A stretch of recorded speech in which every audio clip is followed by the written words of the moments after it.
समय की बात है। एक छोटा सा गांव था। उस गांव का नाम दुखीपुर था। दुखीपुर गांव में सब लोग खुशी से अपना जीवन यापन कर रहे थे। चारों तरफ एक दूसरे में एकता और भाईचारा था।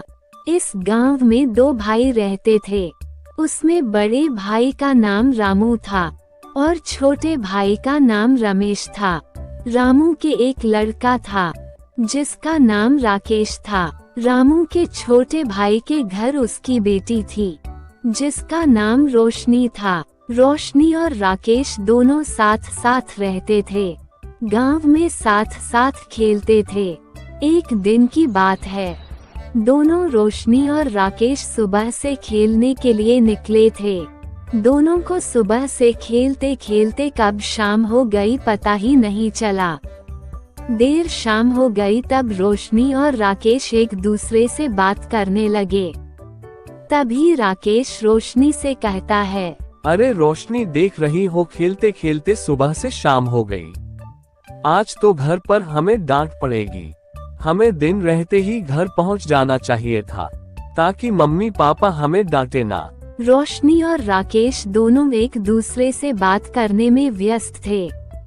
तभी उनके पीछे से एक लड़की आती है जिसका नाम रीना था। रीना रोशनी की पक्की सहेली थी। दोनों में काफी दिन से दोस्ती थी। रीना का घर दूर होने के कारण रोशनी रीना के साथ नहीं खेल पाती थी, लेकिन आज खुद ही रोशनी के साथ खेलने के लिए रीना उसके गांव आई। रीना रोशनी से कहती है, अरे रोशनी, आज हम बड़े दिन बाद तेरे साथ खेलने के लिए आए, लेकिन आने में मुझे काफी देर हो गई है। अब क्या हम लोग खेलेंगे? चलो हम लोग कहीं घूमने चलते हैं। वो जो रोशनी, तुम्हारे गांव के बाहर महल है, चलो तीनों मिलकर उस महल को देखने चलते हैं। वो महल बाहर से दिखने में बहुत प्यारा लगता है। तब सोचो यार, रोशनी अंदर से कितना प्यारा और सुंदर होगा। चलो ना, हम सब चलते हैं।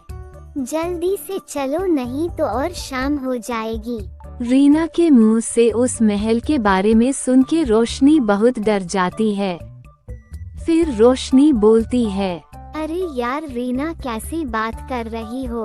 उस महल में जाने को कह रही हो जिसमें बहुत बुरी बुरी आत्माएं रहती हैं। और हमने ये भी सुना है कि हमारे बुजुर्गों ने मिलकर उस महल में बुरी आत्माओं को कैद किया है।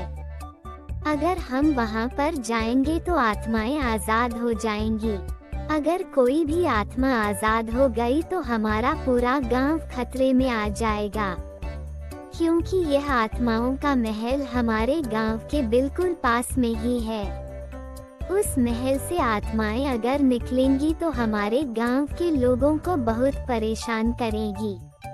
ऐसा करते हैं, रहने देते हैं यार। अरे रोशनी, तुम तो बहुत डरती हो।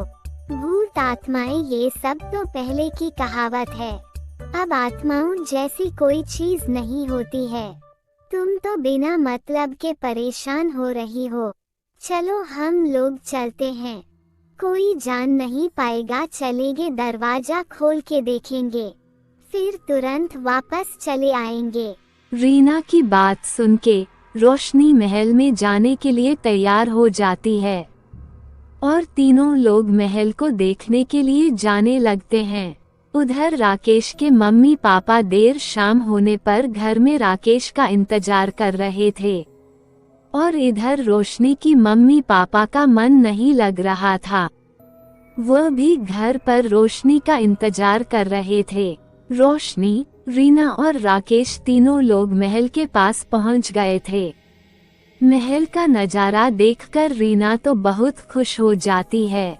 रीना बोलती है, अरे वह कितना खूबसूरत महल है। शायद मैंने अपनी जिंदगी में ऐसा महल नहीं देखा।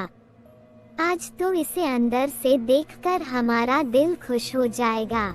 काफी दिन से इस महल को देखने के लिए हम मन में सोच रहे थे, लेकिन समय नहीं मिल पा रहा था। इसे देखने के लिए आज समय मिल गया। इस महल को देखने में मजा आ जाएगा। रोशनी जल्दी चलो, देर मत करो, चलो दरवाजा खोलते हैं। जैसे ही रीना उस महल का दरवाजा खोलती है, रीना, राकेश और रोशनी को जो नजारा दिखता है, उस नजारे को देखकर वह लोग आश्चर्यचकित रह जाते हैं।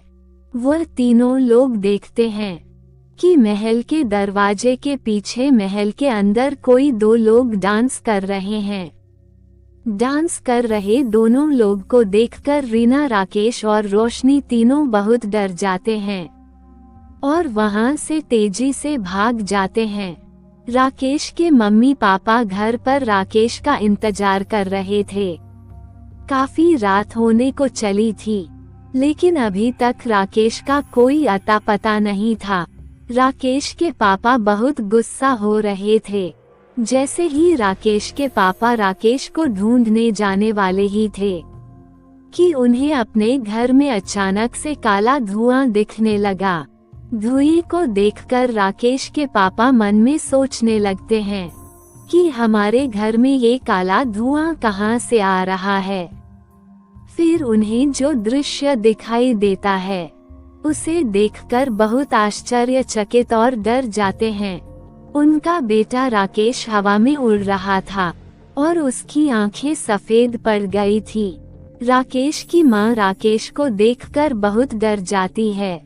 इधर घर पर रोशनी के पापा मम्मी रोशनी का इंतजार कर रहे थे। काफी देर हो गई थी, अभी तक रोशनी वापस घर नहीं आई थी। रोशनी के पापा के मन में चिंता होने लगी। रोशनी की मम्मी रोशनी के ऊपर बहुत तेज गुस्सा हो रही थी। तभी अचानक रोशनी डांस करते हुए प्रकट हो जाती है। ये देखकर रोशनी के मम्मी पापा हक्का बक्का रह जाते हैं और रोशनी की मम्मी बहुत तेज से डर जाती है। तभी रोशनी की मम्मी रोशनी को देखने के लिए रोशनी के पास जाती हैं और रोशनी से कहती हैं, अरे रोशनी बेटी क्या हुआ तुम्हें? ये तुम क्या कर रही हो? होश में आओ, तुम ठीक तो हो? क्या हो गया है तुम्हें? तुम ऐसा क्यों कर रही हो? रोशनी के मम्मी के इतना ही कहते ही रोशनी एक भयानक डरावनी चुड़ैल में बदल जाती है। ये देखकर रोशनी की मम्मी वहीं पर बेहोश होकर गिर जाती हैं और फिर रोशनी चुड़ैल घर से चल देती है। दुखीपुर गांव में हाहाकार मच गया। चारों तरफ आत्माओं ने अपना कहर बरसाना शुरू कर दिया। बहुत समय पहले इसी आत्माओं के कहर से इस गांव का नाम खुशीपुर से दुखीपुर में परिवर्तित हो गया था। रोशनी के मम्मी पापा बिना देर किए राकेश के घर पहुंच जाते हैं, लेकिन राकेश घर पर नहीं रहता है। घर पर उसके मम्मी पापा ही रहते हैं। राकेश बिना कुछ कहे थोड़ी देर पहले घर से बाहर चला गया था। रोशनी के पापा राकेश के पापा से सब कुछ बता देते हैं कि रोशनी के साथ क्या क्या हो रहा है। रोशनी के पापा की बात सुनकर राकेश के पापा बहुत आश्चर्यचकित रह जाते हैं और रोशनी के पापा से कहते हैं, अरे भाई चिंता मत करो, सब कुछ ठीक हो जाएगा। मैं एक तांत्रिक को जानता हूँ जो आत्माओं को कैद कर लेता है। तांत्रिक अपने तंत्र मंत्र की विद्या से सारी आत्माओं को गांव से भगा देगा। बरसों पहले हमारे गांव में आत्माओं ने कहर बरसाया था, तब तांत्रिक लोग में आत्माओं को बस में करके यहाँ से उसे भगा दिया था। मैं संदेश पहुँचा के तांत्रिक को अपने गांव में बुला लेता हूँ। फिर सन्यासी तांत्रिक गांव में आ जाता है और अपनी तंत्र मंत्र विद्या शुरू कर देता है और तांत्रिक के पास रोशनी और रोशनी की मम्मी पापा सारे लोग आए हुए थे। देखते देखते थोड़ी देर बाद रीना, रोशनी और राकेश तीनों लोग ठीक हो गए और फिर थोड़ी देर बाद गांव की सारी आत्माएं उस महल में जाकर कैद हो गई, जिससे पूरा गांव खुशी खुशी जीवन यापन फिर से करने लगा।